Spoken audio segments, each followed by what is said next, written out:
Assalamualaikum warahmatullahi wabarakatuh. Ketemu lagi bersama kami kelompok 9 yang beranggotakan saya sendiri EM Hulaimah dengan NIM 55522101160 serta rekan saya Nopal Al-Fajri dengan NIM 555221050. Nah, di sini kami akan membahas mengenai laporan keuangan untuk memenuhi tugas mata kuliah teori akuntansi dengan dosen pengampu Ibu Hajah Lia Usliawati, SE MSI. Oke, kita langsung saja ke materinya. Baik, terima kasih. Jadi pada episode kali ini kita akan bahas mengenai laporan keuangan. Nah, laporan keuangan ini merupakan laporan yang struktur yang dibuat oleh suatu perusahaan yang menunjukkan posisi keuangan serta kinerja dari perusahaan tersebut. Nah, kemudian pelaporan keuangan tersebut juga memiliki beberapa konsekuensi. Informasi yang terdapat dalam suatu laporan keuangan dapat memengaruhi hal-hal berikut. Yang pertama yaitu informasi keuangan dapat memengaruhi distribusi kekayaan di kalangan para investor. Nah, investor yang memiliki lebih banyak informasi atau investor yang mempekerjakan analis sekuritas mungkin dapat meningkatkan kekayaannya dengan mengorbankan investor yang kurang memiliki informasi. Yang kedua yaitu informasi keuangan dapat memengaruhi tingkat risiko yang diterima oleh suatu perusahaan. Nah, fokus pada proyek jangka pendek yang kurang beresiko dapat memiliki dampak yang merusak dalam jangka panjang. Yang ketiga, informasi keuangan dapat memengaruhi tingkat pembentukan modal dalam perekonomian dan menghasilkan realokasi kekayaan di antara konsumsi dan investasi dalam perekonomian. Dan yang keempat, informasi keuangan dapat memengaruhi bagaimana investasi dialokasikan antar perusahaan. Nah, berdasarkan PSAK 1 penyajian laporan keuangan, komponen laporan keuangan yang lengkap terdiri dari laporan posisi keuangan, laporan laba rugi, laporan perubahan ekuitas, laporan arus kas, dan catatan atas laporan keuangan. Bagian pertama yaitu laporan laba rugi. Nah, laporan laba rugi adalah laporan keuangan yang menunjukkan pendapatan, beban, dan laba atau rugi yang dihasilkan oleh suatu perusahaan selama periode tertentu.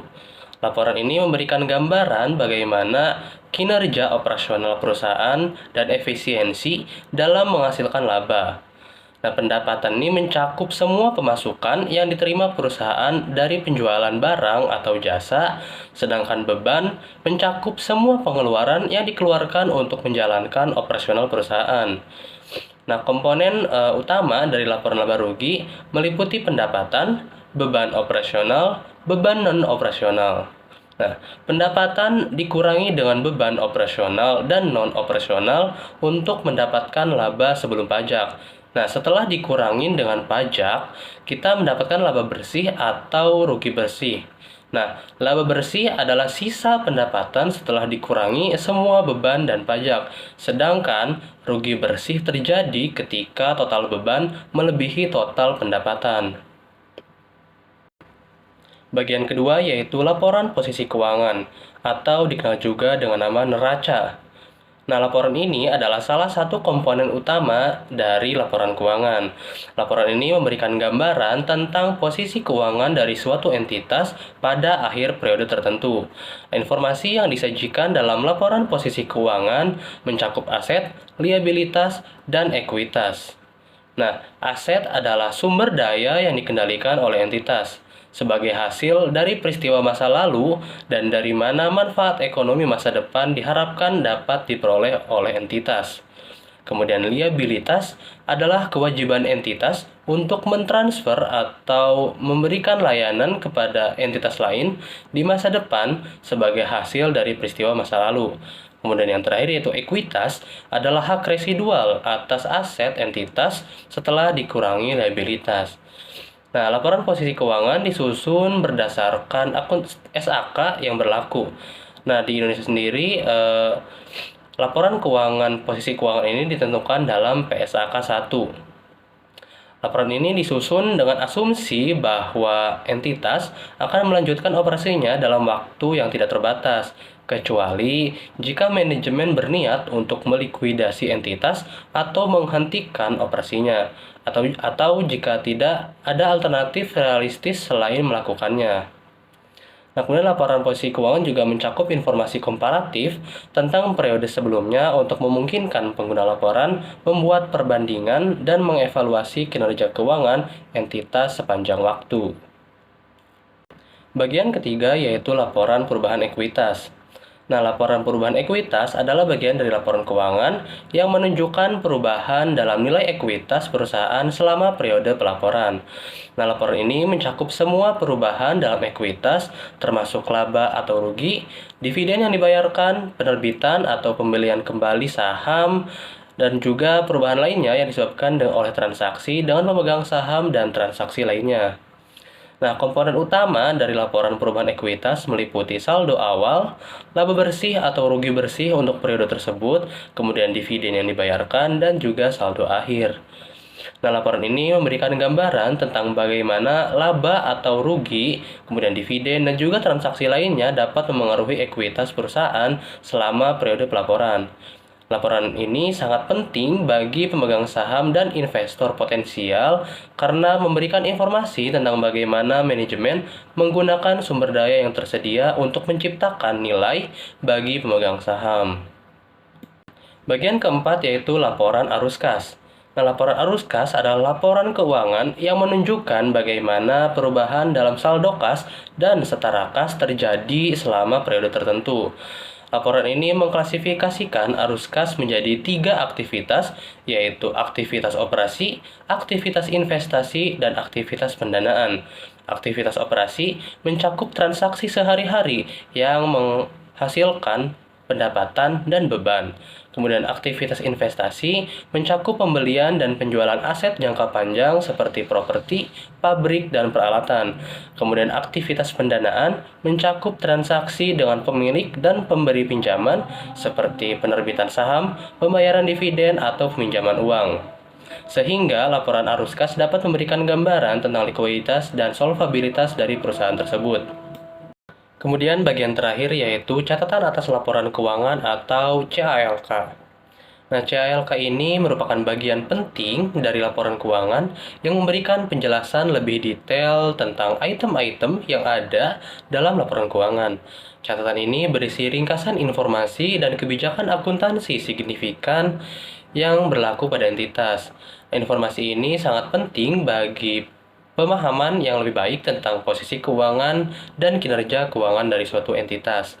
Misalnya, dalam laporan laba rugi, catatan atas laporan keuangan dapat memberikan penjelasan lebih lanjut tentang bagaimana laba atau rugi dihitung dan faktor-faktor apa yang berkontribusi terhadap laba atau rugi tersebut.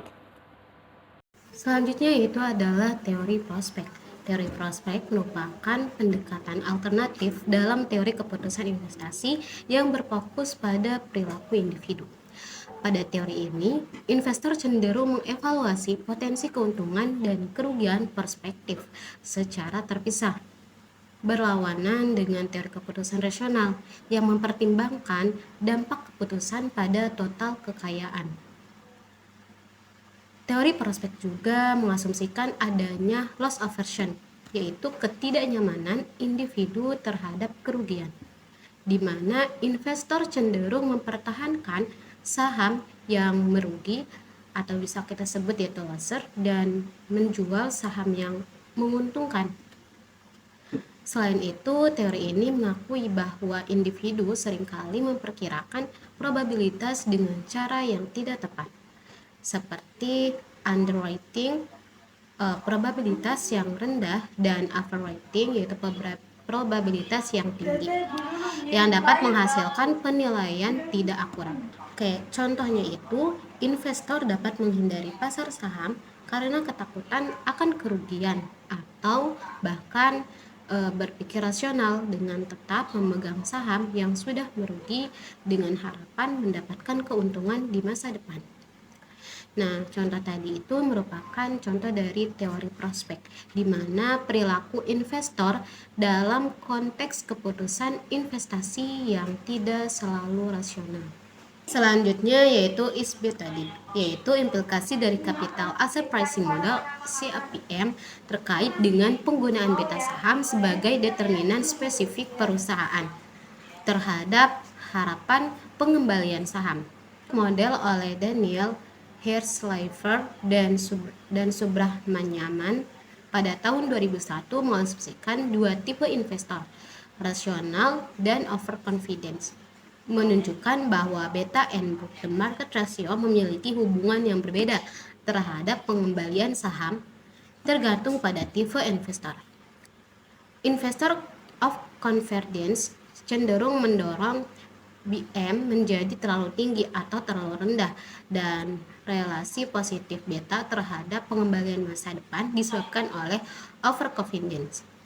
Dari perspektif akuntansi, beta mungkin bukan ukuran risiko spesifik perusahaan yang paling relevan, tetapi tetap memiliki peran dalam laporan keuangan sebagai indikator risiko. Nah, maksudnya itu, beta itu tidak sepenuhnya tidak relevan, tetapi perannya dapat berubah seiring waktu dan terkait dengan variabel akuntansi. Selanjutnya yaitu X stock market volatility. Semakin tinggi dividen harapan agregat, maka semakin banyak investor yang akan investasi dalam pasar, yang menyebabkan permintaan saham dan menyebabkan indeks pasar naik. Dan sebaliknya, akibatnya jika pasar efisien perubahan dalam EMT seharusnya tidak menyebabkan perubahan dalam dividen harapan agregat. Menurut Saylor tahun 1981 menemukan bahwa variabilitas indeks pasar beberapa kali lebih besar daripada variabilitas dividen agregat, yang menunjukkan bahwa pasar tidak efisien. Dan yang terakhir yaitu ada stock market bubbles, adalah harga saham meningkat jauh dari nilai rasional, yang menggambarkan kasus ekstrim dari volatilitas. Perkembangan BABS tidak serta-merta mengkontradiksi efisiensi pasar, tergantung apakah informasi tersedia atau tidak pada saat memprediksi risiko.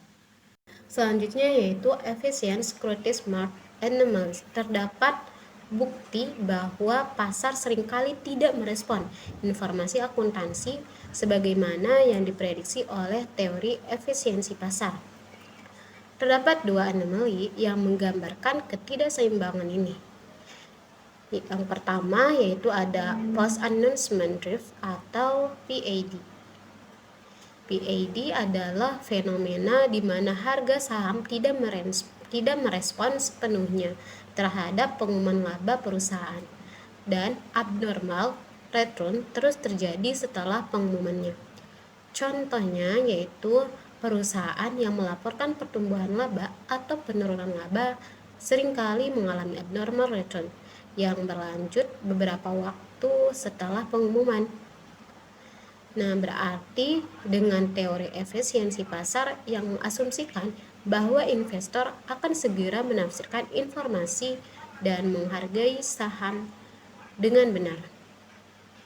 Kemudian yang kedua itu ada market response to accrual, merupakan istilah dalam analisis keuangan dan akuntansi yang mengacu kepada bagaimana pasar bereaksi terhadap perubahan dalam jumlah akrual, yang merupakan perbedaan antara pendapatan yang diakui dalam laporan keuangan perusahaan dan pendapatan sebenarnya.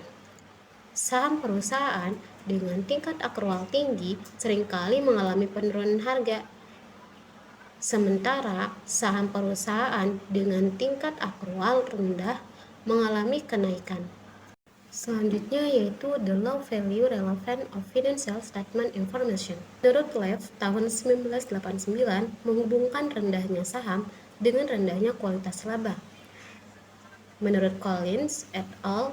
Memberikan bukti bahwa kualitas laba dapat ditingkatkan dengan memasukkan perspektif pengukuran dalam laporan keuangan, dengan dasar bahwa penambahan ketepatan waktu atas laba yang dinilai dengan nilai wajar tidak melebihi dari penurunan dalam reliabilitas. Sedangkan menurut Lev, masih banyak ruang bagi para akuntan untuk meningkatkan kegunaan informasi laba. Dan terakhir yaitu Olson Clean Surplus Theory. Teori surplus bersih dari Olson memberikan kerangka yang konsisten dengan perspektif pengukuran, dengan menunjukkan bagaimana nilai pasar dari suatu perusahaan dapat ditunjukkan dari segi komponen laporan neraca dan laporan laba rugi. Teori ini mengasumsikan kondisi ideal termasuk dividen yang tidak relevan. Tapi teori ini sudah memberikan banyak keberhasilan dalam menjelaskan dan memprediksi nilai aktual perusahaan. Nah, itulah pemaparan materi dari kelompok kami. Sekian dan terima kasih. Kurang dan lebihnya mohon maaf. Wassalamualaikum warahmatullahi wabarakatuh.